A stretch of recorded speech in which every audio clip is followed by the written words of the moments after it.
Marcia is going to share with us today about making a difference in your executive Encore and how to invest your time, resources, and money for impact and change.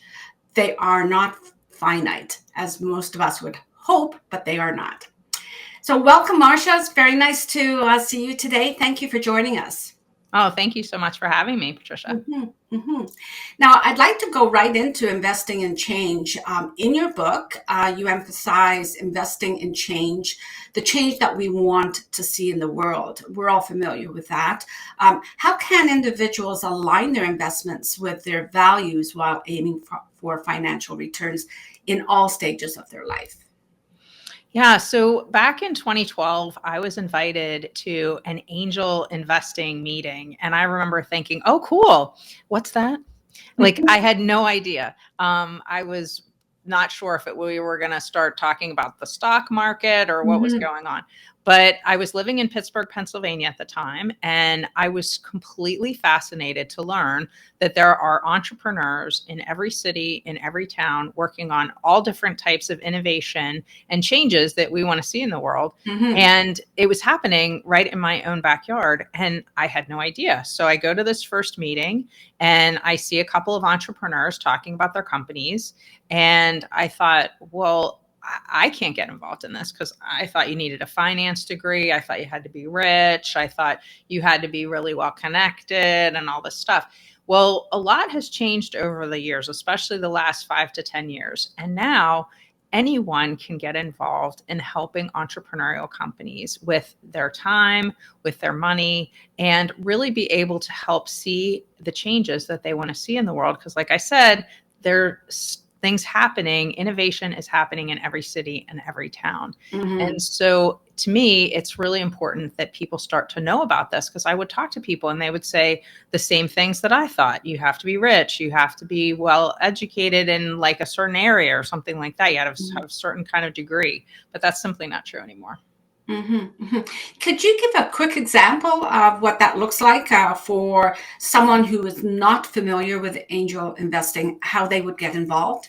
Sure. So angel investing is simply when somebody, an individual, uses their own money to invest in a for-profit company or a private company. So we hear a lot about the stock market. Okay, those are public companies, and you can go onto a platform like E-Trade or Robinhood, and you can trade a stock pretty easily nowadays, like freaking seconds. And private companies are a little different, and there are many, many, many more private companies than there are public companies. So in order to invest in a private company, usually that could be really located anywhere, like I said, because there's entrepreneurs everywhere. But usually what I tell people to do is to look around at what's happening in their own backyard. And that would be simply by doing an online search for maybe there is an angel investing group in your town. Maybe there's a startup event that's happening, and just start to learn about the entrepreneurs that are happening and the things that are going on right in your own backyard. And that's usually a good way to like learn about it and get started, because what happens sometimes is people will get excited. They'll start to meet entrepreneurs and they'll want to invest in those entrepreneurs with their money, which is great. However, I'm part of the Angel Capital Association. I'm on the board. I chaired the board for 2 years back in 2021 and through 23. And, we always say, look, you really want to take your time, look around, get to know some entrepreneurs, get to know the landscape a little bit before you would jump in and write a check. And that's what I love about this. You can get to know people. You can help entrepreneurs because they really need a lot more than just money. In some cases, they can really use help with building the company. It's really hard work to build a company that's scalable. And this is something that people can get involved with. And it's especially great for people who are in that kind of retirement phase, but they really don't want to retire, but they really want something fun and interesting to do. Getting involved with an entrepreneurial company means you can use your skills to help some of these companies, and you get to meet other people. I've met so many people I would have never met otherwise because they just weren't even in my industry. They weren't in my neighborhood or anything like that. And it's just been a really interesting experience on so many levels, not just the financial part. Of course, we do always hope for the financial rewards as well. So that would be a great activity for someone who would be interested in looking at angel investing, not sure of what what it's all about. But at this phase of their life, going into their executive encore, they've got experience in other areas where they might be able to pull that together and have an interesting opportunity to learn more. And what you were saying about building a community, especially local. Like I know of a couple of local. I'm in Ontario, Canada, and I will put in a couple of links into the show notes. And Marcia, I would ask if you could give us a couple of links that are local in your area, or links that you know people would be interested in, our audience. I would appreciate that. Sure. Yeah. Okay. Now, you do mention it's not like a charity. It's different from charity, correct? That's right. Okay. Yes. Could you quickly explain how that is different? It's not about a charity. Yeah. So, I mean, charities are great. I always want to encourage people to support charities, support the nonprofits that are out there. But the amount of charitable giving in the US, it totals about $475 billion, which is a lot of money.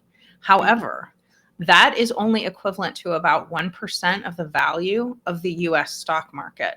So if we want to see really innovative change happen in the world, we're now taking a very small amount of money and asking all of these charities and nonprofits to do something that they don't have the capability of being able to do because they're just not funded to do so. So it's actually a burden to try to think that they are going to alone be able to solve all of the world's problems. I think what they're doing is fantastic, but we need to actually help them even more. And one of the things that we can do is we can help some of these for-profit companies who are working on the innovations in healthcare, climate, you name it. There's something being worked on. And in a lot of cases, it's being worked on at universities and then it's spun out of the university. But in a lot of cases, that's where you kind of see the dip. You'll see people who are working on really cool innovation. It looks like something great. You might even hear about it in your local neighborhood, like, hey, this is being worked on. Wouldn't it be great if that actually came to market? But then getting it from the university actually out to people to be able to use it is a very long and laborious process. Right. So that is where entrepreneurs come in. And that's where angel investors come in at the beginning. And then you see venture capitalists come in later with bigger dollars. And then you hope the company grows and it actually gets out to the people. So that's a little bit of the difference, so it's certainly not that charities aren't great, but we can't expect them to solve all the world's problems. Mm-hmm. So in a way, we're making an impact from a different route. Exactly, a different angle. Yeah, totally. Mm-hmm. That's good. That's good to know. Okay. And do you believe that angel investing is accessible for everyone? You have mentioned it before, but give us an example of how we could break down some barriers for participation. Yeah, there's two main ways. So back in the day, you did have to have quite a bit of money. It would be like thousands of dollars in order to make an investment into an early stage company. However, in 2016, the U.S. Securities and Exchange Commission, they changed the rules so that now anyone can invest in an early stage company for as little as $50 through what's called equity crowdfunding. And there are equity crowdfunding sites on the internet that you can go look at. There are three in particular that hold the majority of the market share. They're called, we can put them in the show notes, Republic, WeFunder, and Start Engine. And basically what people can do is they can go onto one of these platforms and they can take a look around. I love this idea for people just to be able to look. Don't invest. You don't have to invest anything right away. Just you can look around. You can see what kind of companies are fundraising, the types of innovations. I'm always fascinated to see what people are doing, what they're working on, because I worked in corporate America for a really long time and I just was kind of doing the same old thing. And all of a sudden I learn about these entrepreneurial companies and I thought, wow, have I been living under a rock? This is crazy. I love this. I love learning about this. Yeah. So that's one way. So I always encourage people to do that. And we'll put some things in the show notes so that people can try it out. And the other thing is, and this is something that's a little bit newer, just from the standpoint of how it's done, but there is a way that you can take philanthropic dollars and use them to invest in a for-profit company before they would actually go to the charity. And I love this because it can actually triple your impact. If you take let's say $100, and you put it into a donor advised fund, and then you were able to use that money in order to invest into a for-profit company, there's a potential that that $100 could turn into $500. And because you've now helped that for-profit company to be able to grow, that $500 would now go back into your donor advised fund and could then be used as charitable giving to a 501c3 or some other nonprofit in the future. So that's something people aren't really talking about a lot. It does get a little complicated because in a lot of cases, you would need to have a donor advised fund, but a lot of people have those. And you'd have to have one that was where it was self-directed. You would be allowed to do that, but they are definitely out there if people are interested. And I think in a lot of cases, I've talked to a lot of women, especially, who really like this idea, because now they can feel like they're doing both. They're actually donating to charity and they're able to help for-profit companies. And, women only get about 3% of the investment dollars that these entrepreneurial companies are getting. So we need to change that. And this is one of the ways we can do that. If you're right at the beginning of your journey, and you've given some great information for women in the United States, where would a woman in Canada start? Like, have you any idea who we would reach out to at least get a start on this? So in Canada, I do have several angel investor friends, entrepreneurial friends in Canada. There's a lot going on there. There is a national association in Canada that is a great place to start. That would be where I would send people to be able to find out about what's going on in the whole country. And then, of course, there's going to be pockets, toward the bigger cities where you can reach out and see. There's a lot of angel groups throughout your country. So like I said, lots of places to look. Just a couple simple searches online would probably get you there. Yeah, I asked that question, and then I thought, yes, there's a lot of peer advisory, peer networking groups for women entrepreneurs, also accelerator groups, where they're all part of a great hub for connecting with whatever question you may have. So it's probably a question for me to bring to some of the accelerators about angel investing. I know some of them do have contacts, but I will put some links in the show notes as well to help Canadian women identify where they can go next. Okay, thank you very much. So we've talked about angel investing. There's also about our time and our energy. Okay, so your message focuses on how people can rethink their use of time and money. Can you elaborate a little more on that and what it looks like in practice? Sure. So I wasn't, like I said, I didn't even know that this whole world existed when I first got involved. And I was just so interested, and I would meet an entrepreneur and, talk to them. In some cases, I got very involved. In some cases, people can become a board member or an advisor to the company. But what I found is that there are people who have all different types of skills. So I know a lot of people may be sitting there thinking to themselves, well, I don't have the right skills. I would need to be in finance, or I would need to have this. No. There are so many things about building a company, that so many different skills that are needed. So think about if somebody worked in human resources, or even bookkeeping, or like anything managerial, really any kind of business, any type of skill that has been done out in the real other world and now can be translated into entrepreneurial world is super, super helpful. And so I always encourage people, if you're interested and you like learning about these new companies and the things that they're doing, go ahead and just get to know a couple of them. And you'd be surprised how you can start to use your time in order to help these companies. And in a lot of cases, if you do become an advisor or a board member, there is compensation through equity that you get in the company. And then if the company does well, you could end up getting a nice return that way too. I've noticed in the past year or so the rise in fractional CEOs, CFOs, COOs.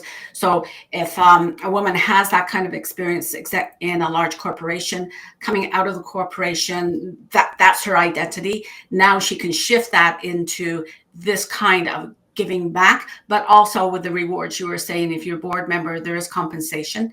And I know many programs the accelerator programs in Canada, there is compensation for your time. So that is a great way of using your experience, your time, and the money that you've invested in your own development. Yeah. Mm-hmm. For women executives and entrepreneurs that are transitioning in the career phases, like a new career phase, how could they integrate these concepts into their professional and their personal lives in particular? Well, I'll be honest, I wish that I would have known a lot more about this space when I was still working in corporate America, because what I learned is from talking to entrepreneurs, looking at their different business models, the things that they're working on, the types of innovations that they're trying to improve on, I thought to myself, wow, if I had known this when I worked in my corporate job, I might have thought differently about how I was approaching some of the things that I was doing in my everyday job. And that could have led me to better success in the things I was doing every day. So I really would encourage people just to get involved in some of these things so that they can learn about it, learn the different ways. Maybe it makes your brain work a little bit differently, and you start to meet different people through all different types of industries, which could actually help you in your professional career as well. Mm-hmm, mm-hmm. So you have answered a question that I usually ask, and it's a segue into every moment matters. So there was a point when you identified that if you had been in this environment before, you would have been able to remaster your work and life to sort of fit quickly into that transition. That's right. Could you tell us a little bit about the timing of when you acknowledged that there was something different for you, a next step? Yeah, I think part of it was I was one day I was having a discussion, we'll call it, with my husband who really likes to golf. And he was out ready to golf for another round, and I just thought to myself, why does this have to take so long, and like so much like yoga class, everything, like can't it just be the same amount of time? Anyway, after that, one day he comes home and he says to me, I just got to golf with the CEO of some big company. And I thought to myself, that's it. Like, I'm looking for something like that because I watched him learn and get to know a lot of different people in a lot of different industries. And he would say, well, I just got, a connection to this, a connection to that. And they all helped him with his career. Mm-hmm. And I thought, well, I want, where's my golf course? And people sometimes would say to me, well, why don't you just play golf? And I'd be like, okay, I don't want to play golf. All right. But I found that angel investing was one of those places. And I thought to myself, well, this is pretty cool. Like now I've kind of found my golf course. I learned to, pick up different skills. I learned about different industries, and I got to meet the people that could potentially help me in my own career as I was advancing. And, I just thought, what a win-win. This is so valuable. Thank you for sharing that, because it's also an all season activity, right? Exactly. Yes. Yeah. Okay. So, is there anything else that you would like to share? Is there one key takeaway that you hope that listeners will take today? I hope that people will hear this and think to themselves, this is something that I could do. It's accessible to me. It used to not be that accessible. And when I talk to people and they would think there's all these myths, oh, I have to be rich, I have to be this, that. And I just think if we talk about it more, if we bring awareness to it, then more people are going to get involved. And my dream is that more and more and more people get involved with their time, with their money, and it actually elevates us as a society and us as people to be able to have those innovations and those changes that we want to see in the world. So imagine if all of the things, like all the healthcare innovation that's being worked on out there, for example, let's just say that really got the boost it needed. And all of a sudden treatments and some, cures for different diseases were actually accessible to people. Those are the things that I really care about. And I think if more people knew about this, they would act and they would take that time and that extra step in order to know that they can help to be the change they want to see in the world. And that could mean some pretty cool stuff could happen in the future. You've inspired me. And I just want to let our listeners know, too, that this is a place where if you look into femtech, Yes. that's a place where you can invest and you can get more involved in femtech. You really inspired me on this. Thank you very much. And I want to encourage listeners to follow Marcia on LinkedIn and her website. You'll see it in the ticker below, and explore her podcast as well, The Angel Next Door. I'd like to promote her book today, so go on to her website. You'll see Do Good While Doing Well, and I encourage you to learn more by visiting Marcia's website.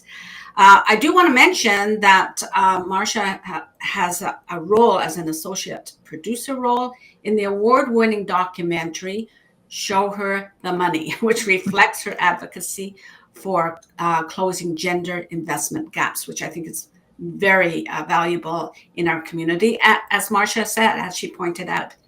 Thank you, Marcia.